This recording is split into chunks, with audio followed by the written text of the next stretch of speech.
Hey yo, it's time to roar, get loud, let's ignite. Jeremy B in the house, we keeping it tight. Every weekday at 11, we ready to ride. Lions Talk Live, come and join the pride.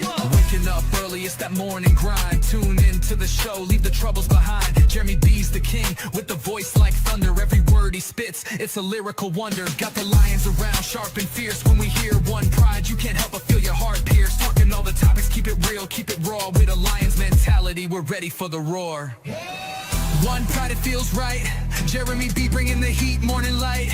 Every weekday at 11, we taking flight. Lions Talk Alive, yeah, we ready to bite. One pride, hear us loud. Jeremy's in the zone, making us proud. This is a Huddle Sports Network broadcast. You can find us on Roku TV, Amazon Fire TV, Facebook, and of course YouTube. Get all your NFL news here first. All right. It is Lions Talk of Smoke with Jeremy B. How's everybody doing today? There's not much out there because we haven't practiced yet. We practiced today, so I'm waiting to see what the injury report is from that. So the only news out there is stuff about other teams right now. The signing of cornerback Shamar Bartholomew to the practice squad. We did waive offensive lineman Jack Conley from the Lions and signed tight end Anthony Firkser to the practice squad, a tight end. So that's basically all the news that the Lions have right now.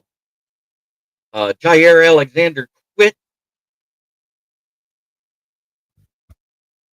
He retired, and it's mental health. This is Men's Mental Health Month. If you are struggling, if you are dealing with grief, depression, anything mental, please call or text 988. Low You battery. are not alone. Please charge.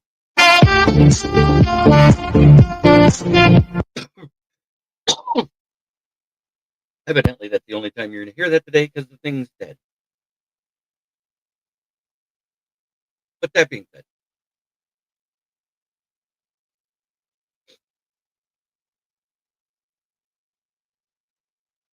we are live into Facebook, YouTube, and Twitter today. The Huddle Sports app is now working. Glad to see 9 of you are watching today. We got 7 on X and 2 on the Huddle Sports Network. It is kind of an ask the host day because there's not much out there. Brian Dable was let go yesterday. Is he scapegoated? Because they kept Joe Shine. I think that's a sign that Mara is an idiot. Hello, Fred. Good to see you, brother.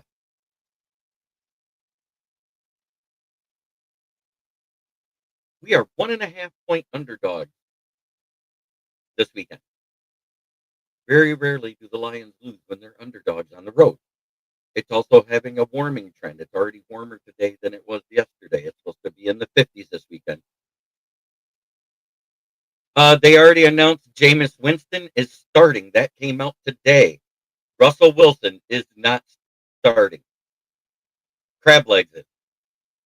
What's shaking? Yeah, Crab Legs is starting for the Giants.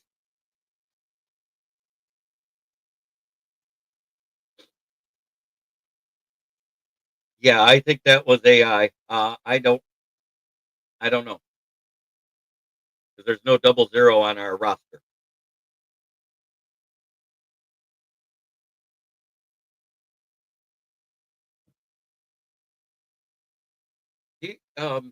The only thing I will say, and I'm not going to mention his name because it's too polarizing for a lot of fans. That was the first time a president attended a regular season game in over 40 years. In that celebration, Amon-Ra said, I didn't do it because it was him. I did it because it was the president. If any president did a dance at their inauguration, I would have used it as the celebration if they were in attendance. Great politically correct answer by Amon-Ra Brown. St. Brown is godsend. I don't care what anybody says. And I think they made it a point, Dan Campbell did, to utilize the other players that had been ignored all season more. I mean, Gibbs, we know he's going to get his on the ground. But we also used him in the passing game. We targeted Jamison Williams more, got him more involved in the game. Look what happened. catches, 119 yards, and a tutty. Amon-Ra had 5 catches for 58. Laporta had 5 catches for 53. We had 5 different receivers with 50-plus yards in the game. I think that's an amazing stat.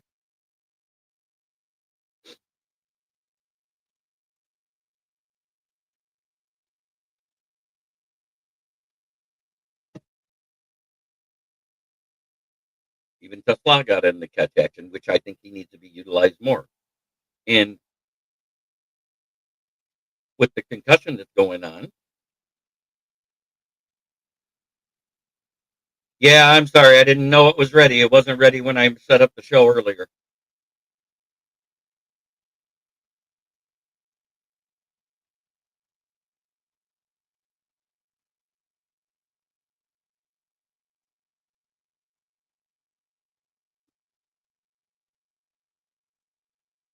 Because it wasn't in the drop down. And by the time I got back here, it was time to go live. Oh, so I'm sorry.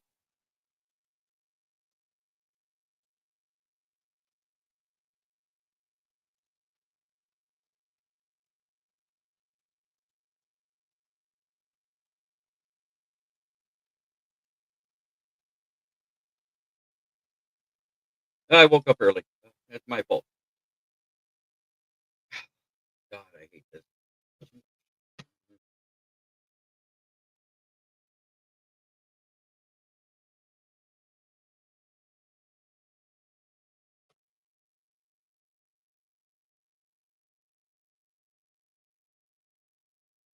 There.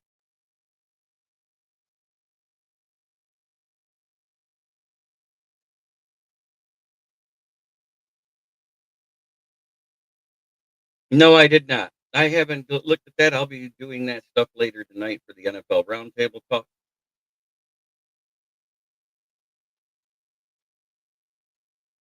Tell you what I did see that I thought was interesting. See if it's in there now. I got to add a few things.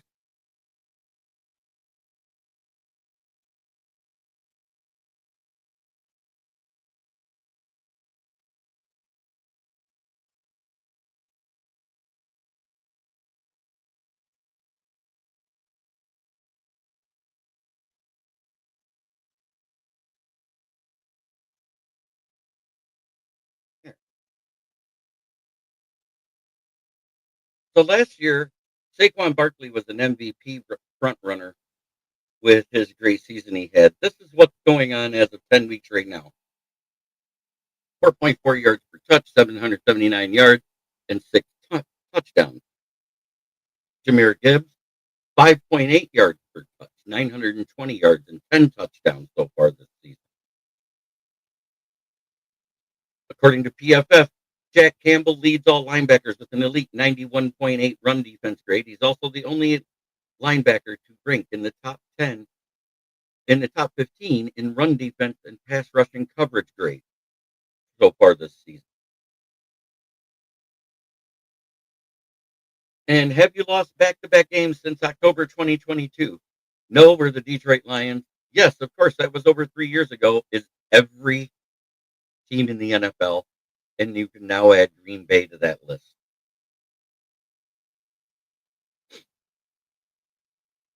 Because look, they're not in there. They should have had the Packers over here too, but not anymore because they just did. Oh, there they are. I found them.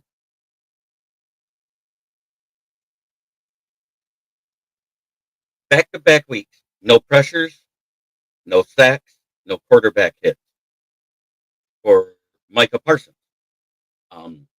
This is not good. This is not good. We discussed this as soon as the trade happened. And I said, let's see what happens in November and December because he tends to fall apart right around Thanksgiving. His pressure rate dropped. He could, but I think Jonathan Taylor's ahead of him. Just saying, Jonathan Taylor's been a different animal this year. He's a bigger reason they're winning than Daniel Jones, but Daniel Jones hasn't hurt them that often, with the exception of last week versus the Steelers. He was awful.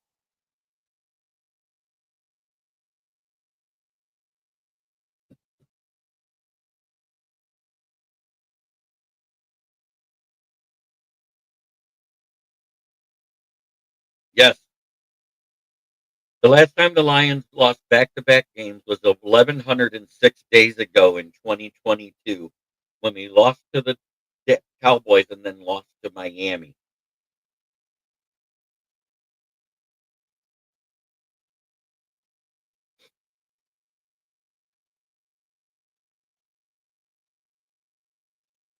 But that was after we went 1-7 that year, and then went 8-1 down the stretch.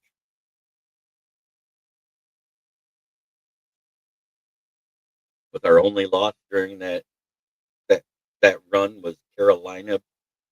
That awful game, couldn't stop their run, couldn't do anything. We even started to come back in that game, but it was way too late. Both of those games were at home. Panthers in their house, and then the Philadelphia Eagles.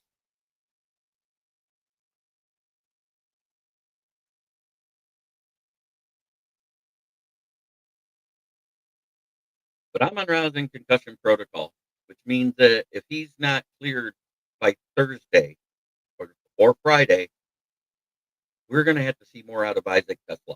We're going to have to utilize him more. This could be a huge blow, guys.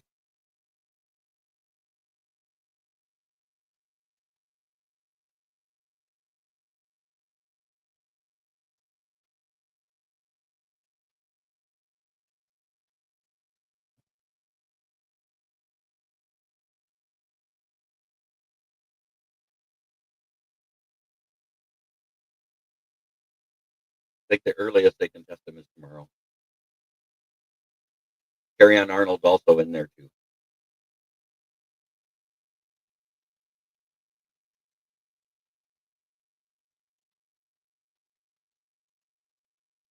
And maybe it was just Carry-on Arnold. I'm not sure. I got to double check.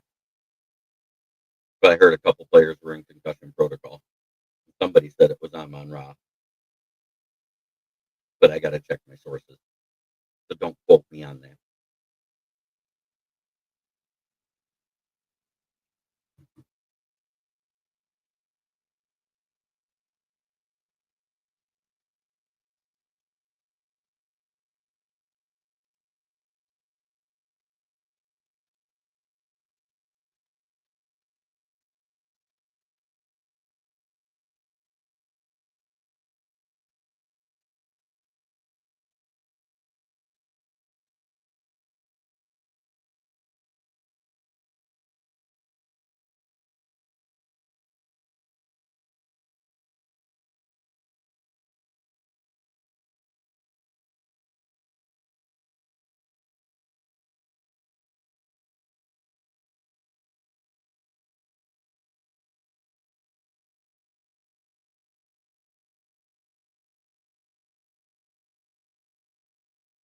We're a 1.5 point underdog according to everything.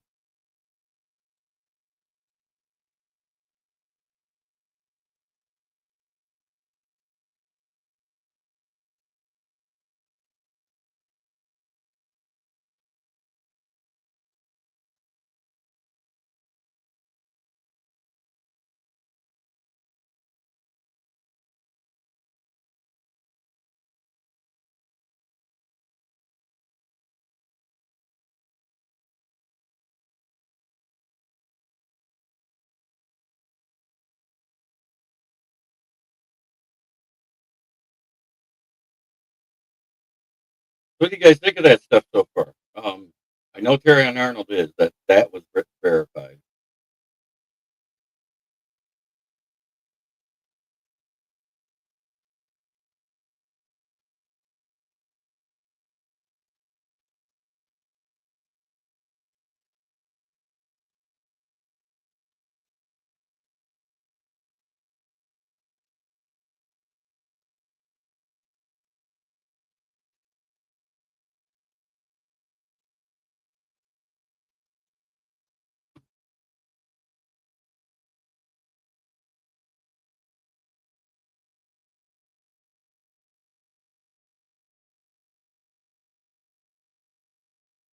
That's my favorite pick in fantasy football, driving to the top production. Yes, I hear you. Thank you for tuning in. I see it on screen, but I don't see it in my feed. So that's great. That means at least I can see it on the live.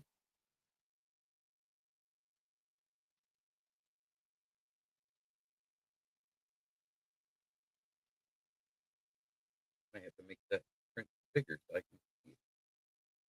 There we go.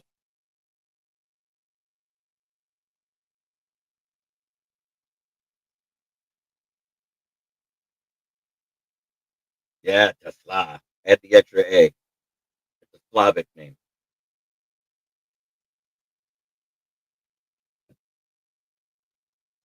Exactly. And also, you got to look at the uncharacteristic drops over the last 4 weeks by St. Brown. I think when he injured his wrist in week 5, it's bigger than we think. That's 3 straight games he's had uncharacteristic drops of passes that hit him in the hands. Maybe he's compensating.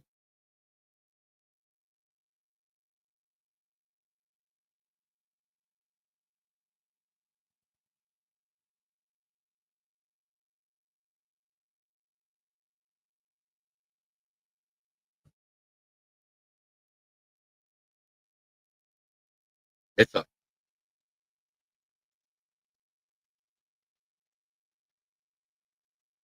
It's just weird that how he went from rarely dropping to dropping 2 passes a game over the past few weeks. The teams that had the most drops the last week was the Bears and the Packers. The Bears overcame it. The Packers did not. But the disappearance of 2 weeks in a row with 0 pressures, 0 sacks, and 0 QB hits for Micah Parsons might be a huge part of this. Weird. Last year they were 6-3 at this time. This year they're 5-3-1. Last year the Dallas Cowboys were 3-6. This year they're 3-5-1.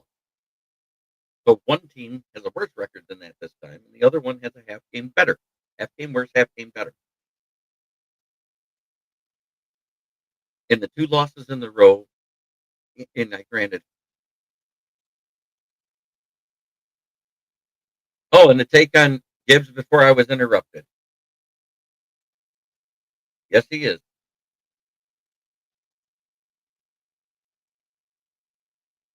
He's becoming a number 1 back in this league, and it's not even close. I mean, look what he's doing here. The only guy ahead of him, probably in best running back in the league right now, is probably the one and only Jonathan Taylor for the Indianapolis Colts. 920 yards and 10 touchdowns, 5.8 yards per touch, 4.4. That's a 1.4 difference. You know who averages about 4.3, 4.4 yards per year or per touch? That's David Montgomery usually. Saquon Barkley, now that he's getting older, is not regressing, but not getting as much. He's not doing as much. And I don't know if it's the play calling of the new offensive coordinator. I don't know if it's a change in the scheme, but they're not running the ball as much as they used to with him. And that's kind of odd with how great he ran last year. Are they keeping him healthy by not overworking him? That's what I'm wondering.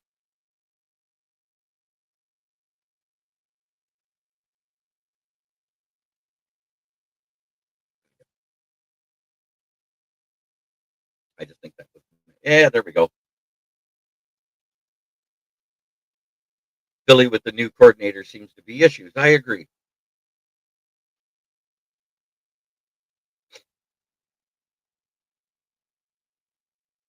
I agree it's an issue.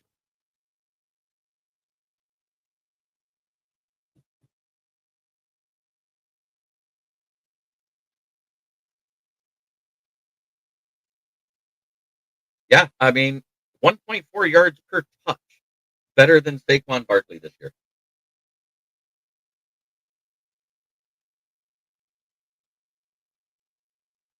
Uh, you think our line is actually protecting better for Gibbs? Is that what you're saying? I think Gibbs is having a better season than he had last year, is what I'm saying. He's over halfway past his total production from last season. Last season, he had 1,000 yards and 500 yards receiving for a total of 1,500. He's at 1,920 after 9 games. He's well past that. He's also at 24 years old. And their O line hasn't changed since last year. They still got Lane Johnson. They still got Melita. They still got wow. It's amazing the people they still have on their O line. That's what I'm saying. The Philly O line isn't reworked that much. I think they had a guard go down for 2 games, but he's been back. They're not play calling the same. They're not even utilizing Saquon Barkley the same from what I've seen. And here we are, a little over halfway through the season with 9 games played. That's the 5 people in the NFL history that has 40-plus touchdowns. Barry Sanders, number 1 at 47. Randy Moss and Emmitt Smith at 43. Jim Brown at 42 and Jahmyr Gibbs at 41. He could end up surpassing Barry by the end of the season if he keeps up his average. His average is 1.4 touchdowns per game with 8 games left. That's huge. And yes, Paul Tagliabue, rest in peace. He died this weekend on Sunday morning.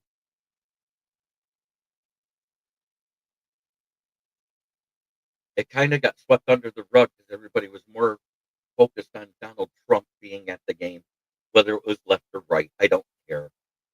It was a big deal because it's the first time in 40 years. And a friend of mine that was at the game said that the Commanders' booth staff actually pumped booze through the speakers because the game was out of hand and people were out in the concession getting their last beers before the fourth quarter when he went to the booth. They pumped booze through the speakers.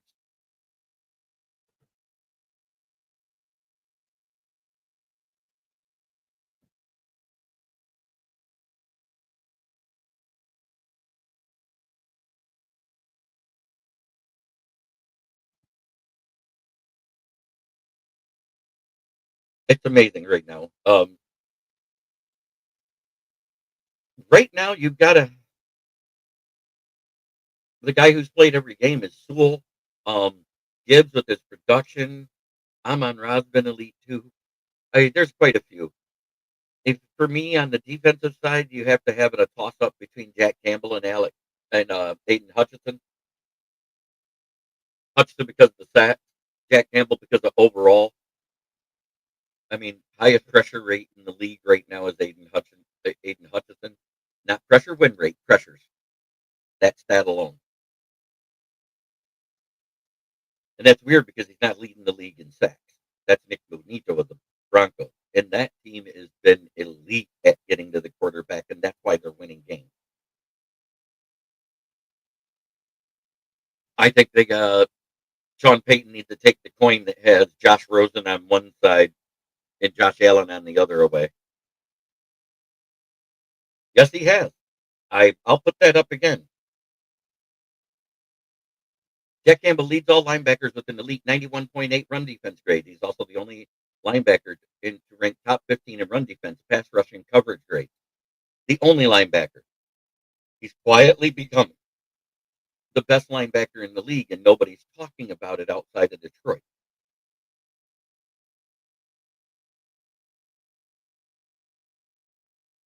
This game is going to be dependent on the ground game.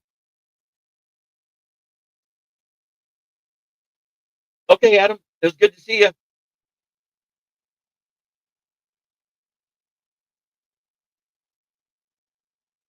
It has been an amazing time here as Lions fans for us the past 3 seasons.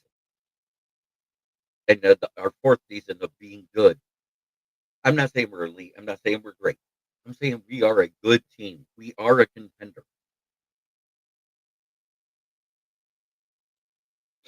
But thanks for popping in, possibly on your lunch break or whatever there, Adam. We appreciate you. I appreciate what you do there at Driving to the Top.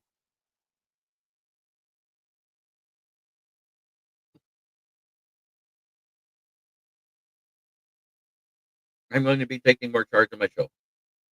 I'm not letting other people that are guests tell the other guests to be quiet or anything else. I am taking control of my show. I will not let you talk over people. You will wait your turn. You will be called upon. I'm done. I am tired of the crap crap show that when somebody's giving a take and they take a breath and somebody automatically pipes in. A little dead space is fine.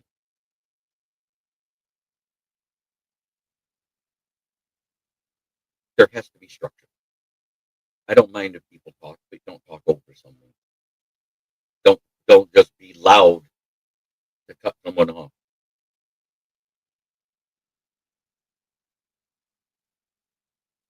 Opinions are meant to be valued, not ignored or disrespected. Even if somebody's take is wrong, it's there. It's time our country gets back to that.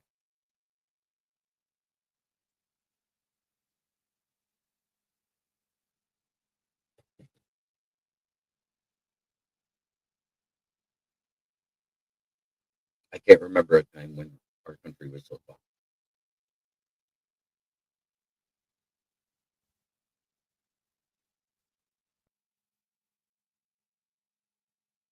I don't like it. It has to go. What's up? I was raised, if you don't like it, ignore it. It goes away. If you pay attention to it, it gives it substance. And somehow we forgot this. Somehow we drifted away from letting other people have their own opinion. If somebody said something offensive to you,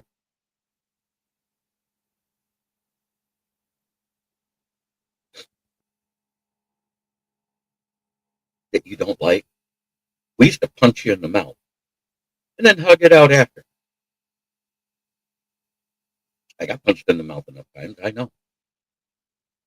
I wasn't always a nice guy, but I wasn't always a bad guy either. That's the way it's supposed to be done. Let them finish their take, not to interrupt, and then afterwards talk when they're finished. Absolutely. Thank you, Sled. Is that Mitchell, the Texans fan? Good win last week, by the way, upsetting the Jag.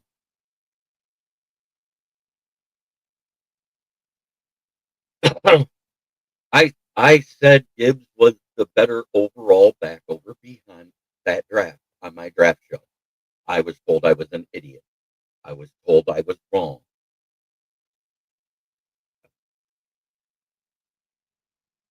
I thought so. All I saw was Sledge. I haven't seen you in around for a minute, brother. I hope you're doing well. I know you were dealing with some mental health issues. This is Men's Mental Health Awareness Month. I will say it again. The suicide awareness hotline is 988. Call or text if you're having issues, whether it's depression, grief, or just don't feel right and need someone to talk to. It's anonymous. It's free. You are not alone. Please use it. Um, what happened to Marshawn Nealon? It was more than just football. It was the anniversary of his mother's death. His best friend on the team was traded away. He felt alone, even though he had a girlfriend. There was a lot going on in that young man's life, and I can't say I know what was going on in his head because I don't know that. But there are ways to reach out. Suicide is not the. If you see somebody acting different, if they're more depressed, if they're crying, if they're sad, or if they just have a fake smile all the time and don't really say anything, they need help. Reach out to them, especially if it's a friend or loved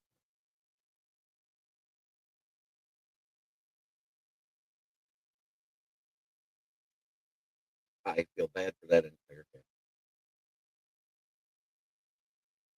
I see that. It's good to see real comments and real questions from you because that's the way I like my show ran. I like real comments. I like real questions. I like talking to real fans of football. Uh, let me see. I am 90 and 57. I realize I got another one wrong last week, so I'm fixing my record. 90 and 57 after week 11 or week 10. Excuse me. I went 9-4 in back-to-back weeks.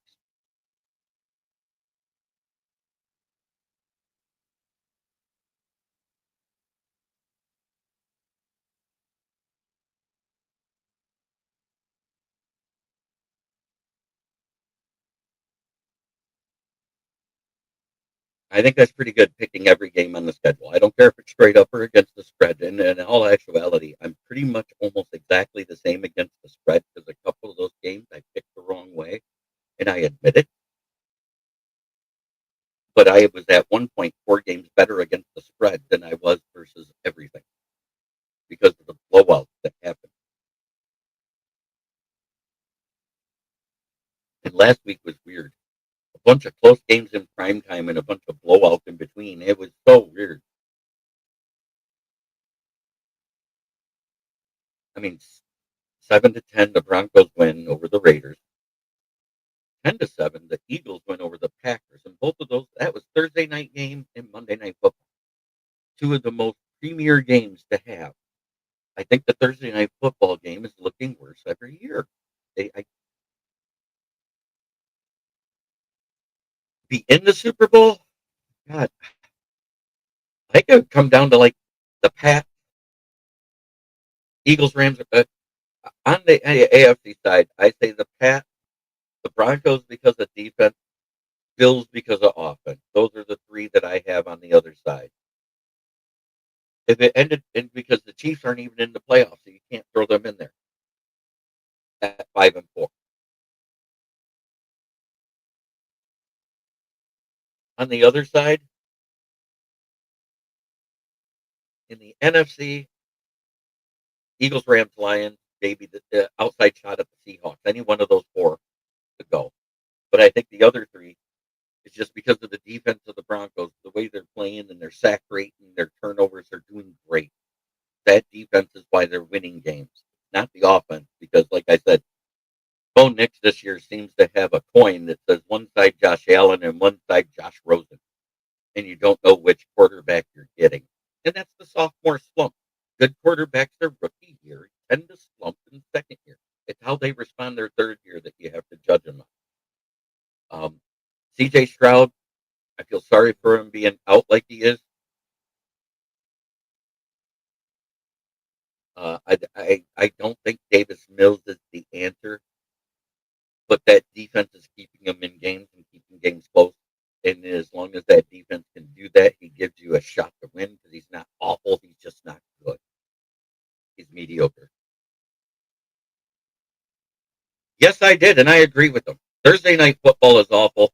The short week should only happen on holidays, Thanksgiving and Christmas. I agree with them. There's been more upsets. There's been more weird games. There's been low scoring averages on that. They've only had 6 games where more than 30 points is scored since Thursday night football started 2 seasons ago. Think about that. And the first Thursday night football game, I believe, was Detroit versus the Chiefs in week 1 2 years ago, when we won 21-20. It was a great game, but it was just a weird game.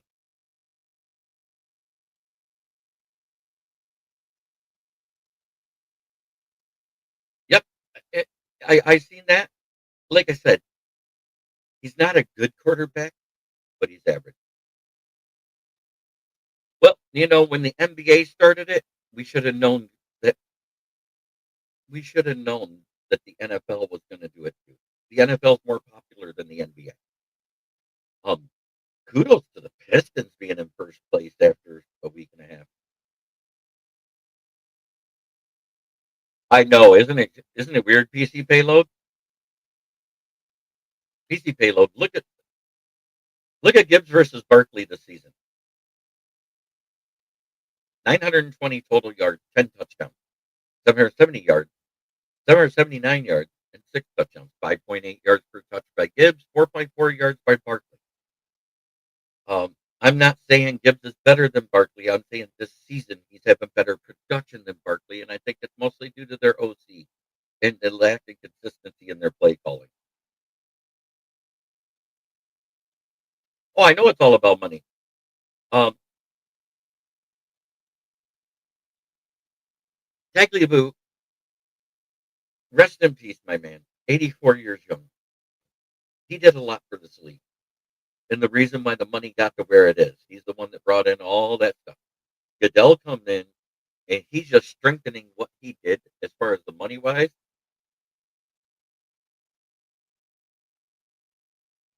I know. What did I say when we drafted him, PC? Because you asked me about him then, and I said I thought he was the best overall back in that draft, and he's proving it. I didn't say he was the best running back. I said he was the best overall back because of his receiving. He does run block ahead, and he does pass block from time to time. He's not great at it, but his change of direction skills, his elusiveness. I alluded to all of that on draft night. I said I loved the pick. Everybody was like, "We needed this and we needed that." I didn't care. I didn't care.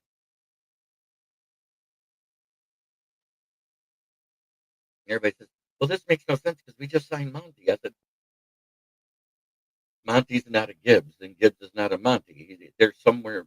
They're close. He's more speed, and the other one's more thunder, lightning and thunder, Sonic and Knuckles. That's why it is what it is." But David Montgomery's been working with Gibbs on his power, and his backstory is amazing. Did you know he was homeless through part of his high school and college career? The last time his mother did anything with him before anything happened was his signing day. That's an amazing story if you actually go back and hear it, uh, research it. Gibbs has humble background, come from an impoverished family, was homeless through his first 2 years of college until he got into the fraternity. He was taken in by his high school teacher. Amazing story.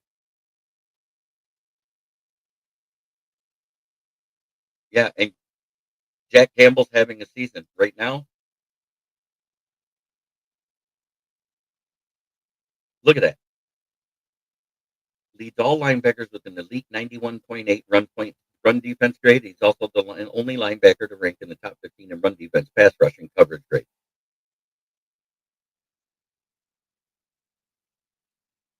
I felt the same way. I love the Jack Campbell pick. We needed the guy in the middle. I said coming out of Iowa, he was Chris Spielman in another generation. Not a hybrid linebacker, an all-around linebacker, and he'll get better with time. This is year 3. Look at him.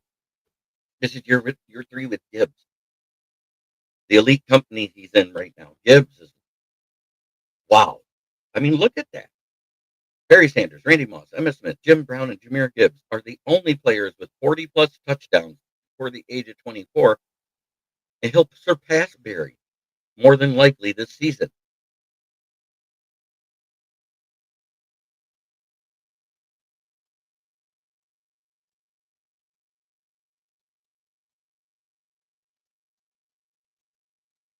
We are blessed as Lions fans to see what's going on. And it's all because of this man right here, the most interesting GM in football.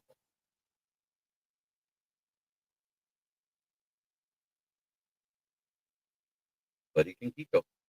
Word. So the reason why we didn't make those big moves everybody wanted is because we're going to have to resign those guys. Yes, over the next 5 seasons, we've spent $1 billion in extension, starting with the Goff, Panay Sewell, then Goff, then everything else. But that's total salaries over that time. Break it down. And it also depends on how the contracts break down. And so far, every single one of them don't look as bad as everybody thinks.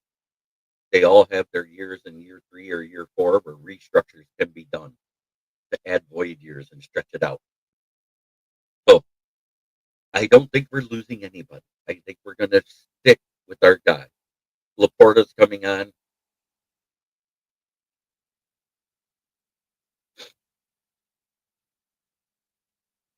Yeah, I saw that. That was a great play. Was that Chubb that made the block, or was it? Oh no, the rookie running back, Woody Marks. Gotcha.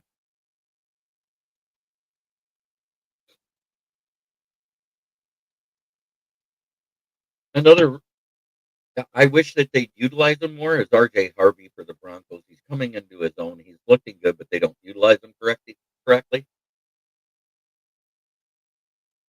One game he looks like a monster. The next game he's like non-existent because they don't go to him. It's weird. It's a weird thing going on with the Broncos. Jekyll and Hyde on offense. They're either great or awful. I think it's Alex Anzalone. I think he's the one that's going to either retire or he'll get another 1 year deal. I think Alex Anzalone's gone. I think we're keeping all of the draft picks that are expiring. I don't. It's super rare to have a draft class where the end of rookie contract and they almost all get resigned. That's why Brad isn't blowing his load in free agency. We still need help, but we're also getting healthy. Yes, Ahmad Hassanin. PC, you weren't on yesterday. Brad Holmes is playing chess. Update on Hassanin. He was listed on the NFL transaction report as an international player, meaning he doesn't count against the Lions' 16-man roster limit on the practice squad. The Lions get a waiver that allows him to be the 17th member of the practice squad. And that means if he's not on the practice squad, he can't be coached because he's the international player. That's basically like an extra man on both rosters.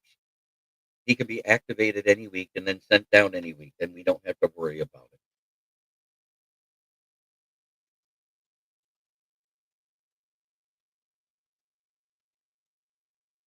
So we got Hassanin coming back. Pascal's coming back within a week. DJ Reed's supposed to be back by Thanksgiving or the week after.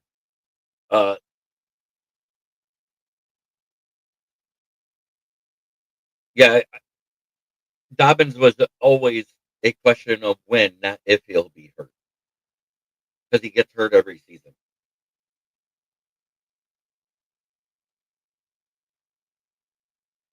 And they got their bowling ball and legs, the guy that's slow and is 3 yards in a cloud of dust. He's Mike Allstott in a halfback body, Audrey Christine. The guy doesn't break big ones very often, but he's great in those short yardage situations. Harvey's more of a Chris Johnson guy where he runs on the outside. Gibbs is learning how to use his power properly. It's all about getting low and keeping his balance. I'm seeing him bounce off of more tacklers now. His juke step is amazing. Harvey will develop that with time. His vision isn't quite there yet. He sometimes runs into a defender he shouldn't with the space to be able to get around him.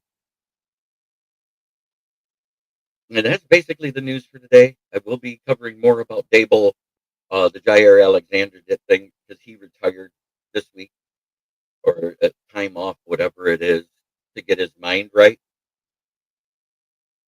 I think Jair's tired of getting forced by St. Brown and Company, myself, and he just wanted to avoid it.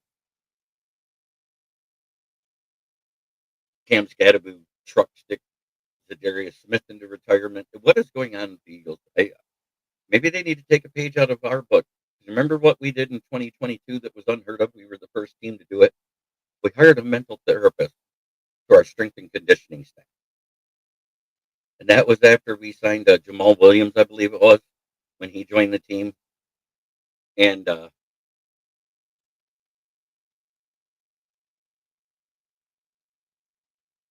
we hired a mental therapist to be in our strength and conditioning room. I think that was getting ahead of all these mental health issues that we're seeing these young men face. Yeah, Rodriguez is supposed to be coming back this week. We'll find out with the injury report if he's a full participant or not. Wingo's coming back. Pascal's coming back.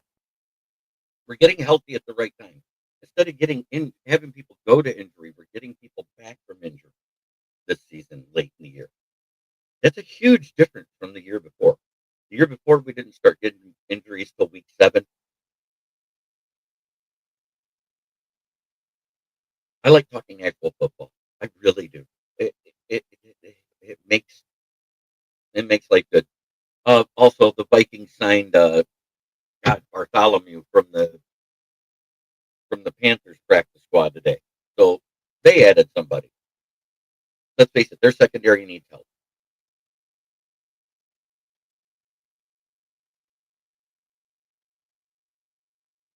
Well, I think that a lot of that had to do with how cold it was. Because remember, even Tom Brady talked about it. And granted, he cheated that year, but when it's cold like that, the footballs get harder. It's harder to catch. It's harder to run. It's harder to hold because it's stiff. And that means if anybody hits it just right, it's popping out. But yes, it was a boring game. Just as boring as the Thursday night football game was. 7-10, 10-7. Same difference. Cold does not, it changes the way the game is played. The good news is it's supposed to be in the 50s this weekend. So I expect a fun, good game on Sunday night football. I think Monday night we're going to see a toilet bowl.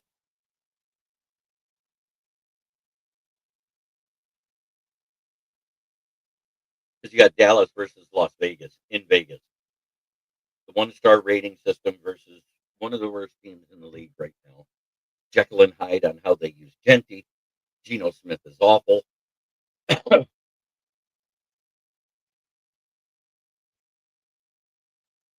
thanks for watching, everybody.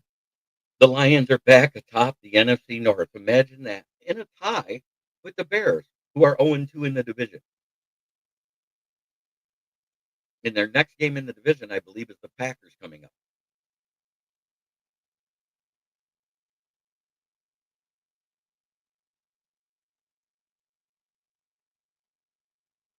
Oh, let me see.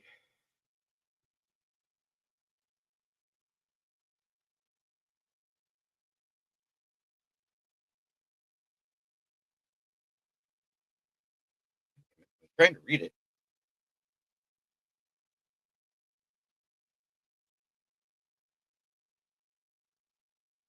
There we go. Run defense with or without Tyleek Williams. With Williams, 105 yards, 3.4 yards per rush, 30% offensive run success rate. That's tied for first. 4.8 explosive run rate, tied for third. 32.7 run stuff rate is first. Without Williams in the defensive line, 106 runs, 4.7 yards per rush, 23rd. 42.5% offensive run success, 25th. 5.7 explosive run rate, tied for sixth.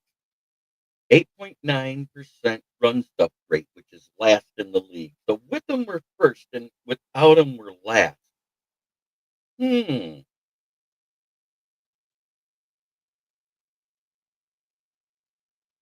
those people that said that we wasted a pick on Tyleek Williams doesn't know the advanced metrics of football. That's all I got to say about it. Thank you for watching, everybody. Have a blessed day. And just remember, try every day to be a better person than you were the day before. It's the only way to make the world a better place. And if you're talking to the right person, it may save their life. God bless.